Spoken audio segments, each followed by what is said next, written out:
February 1995, Raleigh, North Carolina. Red and blue lights rip through a quiet suburban street. Neighbors peer through blinds, confused. This isn't a drug bust. There's no armed suspect. Inside a modest apartment, a young man sits in front of a computer.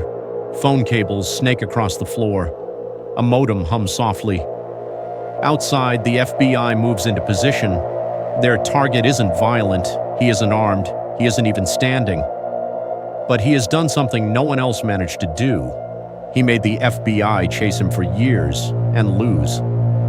For nearly half a decade, Kevin Mitnick lived inside the blind spots of America's digital nervous system. He slipped through phone networks, corporate servers, and government systems without breaking doors or triggering alarms. He didn't hack with brute force. He didn't smash firewalls. He talked his way inside.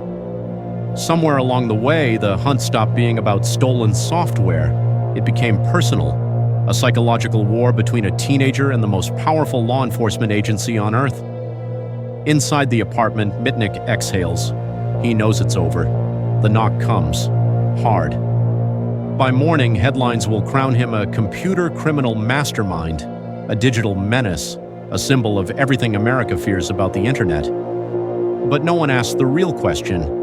How did a kid with a phone line and a bedroom outthink the FBI? Long before the chase, Mitnick was obsessed with systems, not computers at first, phones. Growing up in Los Angeles, he was fascinated by the invisible rules that controlled everyday life and how to bend them. As a teenager, he discovered phone phreaking, manipulating networks using tones, trust, and insider knowledge. It wasn't about money, it was about understanding. Mitnick realized systems weren't protected by code alone. They were protected by people, and people could be convinced. That skill, social engineering, became his greatest weapon. By the 1980s and 90s, Mitnick moved from phones to computers, exploring corporate networks. He didn't destroy systems. He copied code, studied it, learned from it. Corporations called it theft. The FBI called it a threat. The media called it dangerous. Stories spread that he could launch missiles with a phone call, crash power grids.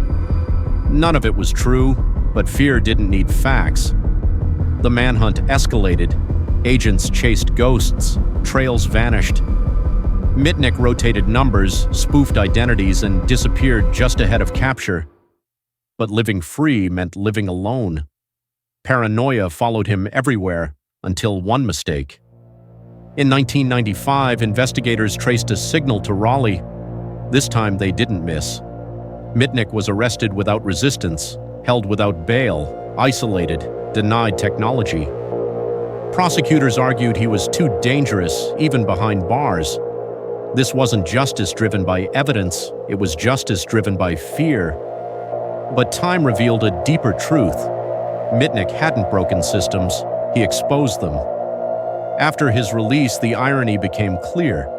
The man once hunted by the FBI became someone corporations hired to protect themselves.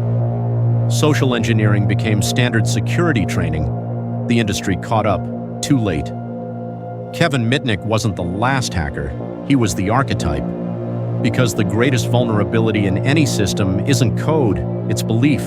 Belief in authority, belief in trust, belief that no one would dare. The FBI ended their chase in 1995, but the world Mitnick predicted? We're living in it now.